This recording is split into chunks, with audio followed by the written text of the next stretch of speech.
की है, पत्रकारों से बातचीत की है सर, तो किस तरह के कार्य रहेंगे, पुलिस के आगे की क्या रणनीति है, किस तरह काम किया जाएगा सर अपराध और अपराधियों को लगाम लगाने के लिए? देखो, इस ज़िले को मैंने पिछले 6-7 दिन में बड़े ध्यान से देखा है, यहाँ की पुलिसिंग को भी और सामाजिक लोगों से भी और आज पत्रकार लोगों से भी मैंने बात की है। तो मैंने पाया है कि यहाँ जो जन सुनवाई है, उसको त्वरित करने की ज़रूरत है।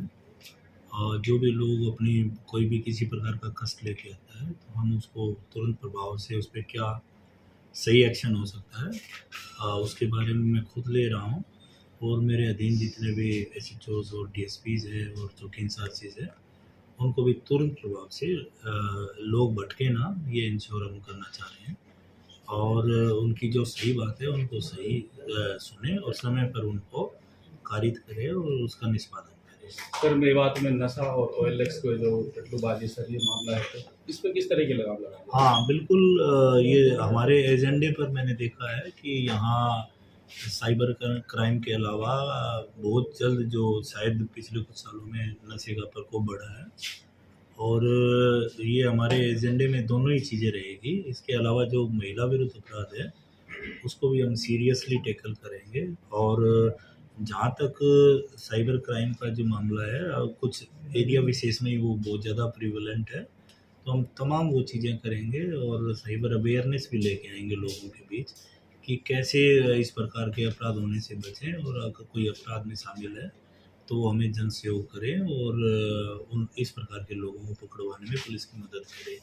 जहाँ तक नशे का जो सवाल है, तो आप लोगों के माध्यम से और समाज के लोगों के माध्यम से मुझे पता लगा है कि कुछ एरिया है, ख़ास तौर से पुनाना सब डिवीज़न और कुछ और भी अन्य एरिया है जहाँ की ये नशा तेज़ी से बढ़ा है। तो उस पे वहाँ के तमाम लोगों से व्यापक स्तर पे बात करके बिल्कुल जो प्रैक्टिकल चीज़ें हैं, उन एस्पेक्ट को देखते हुए हम जन सहयोग के माध्यम से इस प्रकार के लोगों को पकड़ेंगे जो नशे का व्यापार करते हैं या नशा फैला रहे हैं और उस पे त्वरित और बड़ी कार्रवाई और कड़ी कार्रवाई करेंगे। सर, कानून व्यवस्था एक बड़ी जिम्मेदारी है। नूह हिंसा इसी महीने में हुई थी। बार बार लोगों के जहन में कई सवाल उठ रहे हैं। बतौर पुलिस कप्तान आप इसको कैसे देखें, क्या कहें? हमने इसको लेकर भी काफ़ी व्यापक परिचर्चा करी है, जो क्योंकि छोटी पुलिस हमारी वही है जो पिछले साल भी यही थी। और कई अफ़सर हैं जो पहले भी यही थे और आज भी यही हैं। तो व्यापक स्तर पे उनसे बात करी है और प्रत्येक जो करने योग्य कार्य होगा, जो डूएबल जिसको हम कहते हैं हम, वो तमाम वो कार्रवाइयाँ करेंगे, तमाम उस एस्पेक्ट को देखेंगे जिसकी वजह से ये पिछली बार ये हिंसा हुई थी और इस बार तमाम कार्य करते हुए हम इस प्रकार की किसी प्रकार की घटना को होने से बचाएंगे, ये हम उम्मीद कर सकते हैं। सर, महिला विरुद्ध अपराध की बात आपने की। एक महिला आज आपसे मिली थी जिसकी बुरी तरह से पिटाई की हुई थी। उसका कहना है कि देर से कार्रवाई हुई और उचित कार्रवाई नहीं हुई, क्या कहेंगे?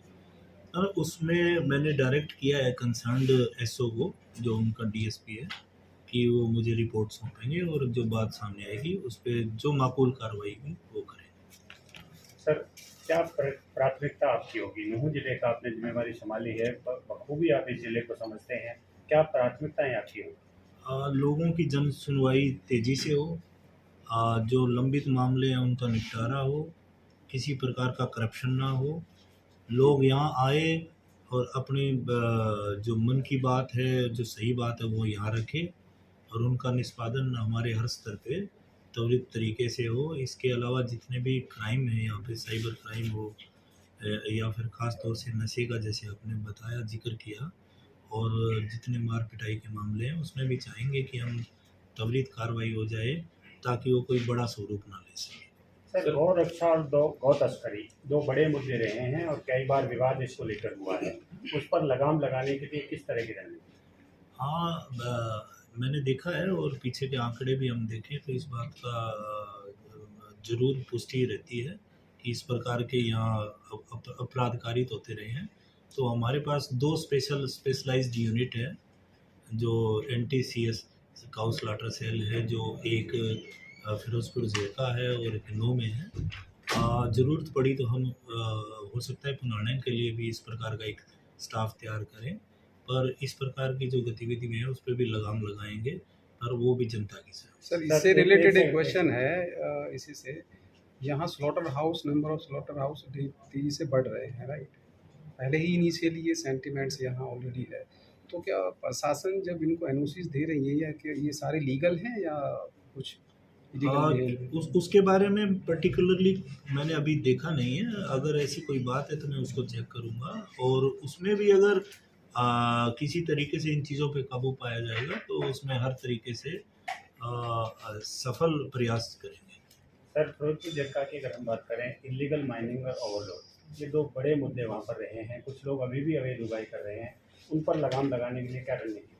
देखो, जो 6-7 दिन में मैंने महसूस किया है उसमें ये दोनों ही बातें से मैं इत्तेफाक नहीं रखता हूँ, और मैंने लोगों के माध्यम से इवन जितने भी हमारे इनफॉर्मल कहो उसको फॉर्मल या इनफॉर्मल, और लोगों से भी मैंने बातचीत की है, तो ऐसी बात कोई स्पष्ट सामने नहीं आई है, पर अगर कोई ऐसी बात रही है और भविष्य में आती है तो उस पर भी कड़ी कार्रवाई करेंगे। बना रहे हैं जो लोगों को जोड़ने का जहाँ तक काम है वो हरियाणा उदय एक प्रोग्राम हरियाणा सरकार ने चलाया है, और कल उसके तहत हम खेड़ला गांव भी गए थे, मैं और डीसी साहब, और ये एक कम्युनिटी आउटरीच प्रोग्राम है बेसिकली। तो लोगों के बीच हम जाएंगे, लोगों की जो दुख तकलीफ है वो मौके पर सुनेंगे और वहीं से उसका निष्पादन करेंगे, निपटान करेंगे। मैं आपके माध्यम से जो तमाम जनता है उनसे भी रिक्वेस्ट करूंगा, प्रार्थना करूंगा कि वो भी हर तरीके से हर प्रकार के अपराध को काबू करने में पुलिस का सहभागी बने, और जो जितने भी गलत प्रकार के एलिमेंट हैं उनको कंटेन करने में हमारी मदद करें, ताकि हम एक शानदार और स्वच्छ और प्रेम सद्भाव से रहने वाले समाज का गठन कर सकें। सर एक बात सामने और आती है कि कई बार आदमी थाने जाते हैं, वहाँ शिकायतों का निवारण नहीं होता, या फिर वो दूसरे जाते हैं या फिर कोई ठोंडे तबकों में कई बार फंस जाते हैं, तो ऐसे लोगों को इंसाफ मिले और ठोंडा गर्दी जो है ये दूर हो, इसके लिए क्या तैयारियाँ हैं सर? हाँ, ये एक प्रॉब्लम इस ज़िले में रही है कि बहुत सारे जो जिनको ठोंडा कहते हैं हम, इंटरमीडियरीज, वो कहीं ना कहीं पुलिस के नाम से लोगों को गुमराह करते हैं, तो उसका भी तौर तरीका हम निकालेंगे, और जो लोगों से जो संपर्क है हमारा, हम कोशिश करेंगे कि वो डायरेक्ट रहे, ताकि बीच में कोई दलाल टाइप आदमी जो होते हैं उनके लिए स्कोप ही ना बचे। जल्द ही वो भी ये चीज़ें मूर्त रूप में आप देख भी पाएंगे। सर एक चीज़ और सामने जो पुराना है, वैसे भी क्राइम के लिए कुछ ज़्यादा है, क्योंकि जनगणना बोलते हैं, यानी कि उत्तर प्रदेश, राजस्थान और हरियाणा तीनों राज्यों की इससे सीमाएं मिलती हैं, तो अपराधी केवल हरियाणा में अपराध करके राजस्थान उत्तर से भर जाता है, उधर का इधर आ जाता है। ऐसा कोई अपराधी इधर का जाए ना, उधर का आए ना, इसके लिए कोई तैयारियाँ, कोई नाकेबंदी या गश्त को ऐसे बढ़ाने की कोई योजना? वो जो सब डिवीज़न बिल्कुल वो राजस्थान से लगता है और उत्तर प्रदेश से भी लगता है, और बहुत से ऐसे नए रास्ते बन गए हैं जिनका कि आवागमन तेज़ी से हो सकता है, तो वो हम चिन्हित करेंगे कि किन जगहों पे नाके लगाने चाहिए। हालांकि नाकाबंदी अब भी चल रही है, तो उसी में उसको और ऑगमेंट करेंगे, और जहाँ जहाँ नाका बंदी करने की ज़रूरत है, नाके लगाने की ज़रूरत है, वहाँ और नाके लगाएंगे, और जो अपराध है और अपराधियों हैं दोनों पर अंकुश लगाएंगे। Thank you.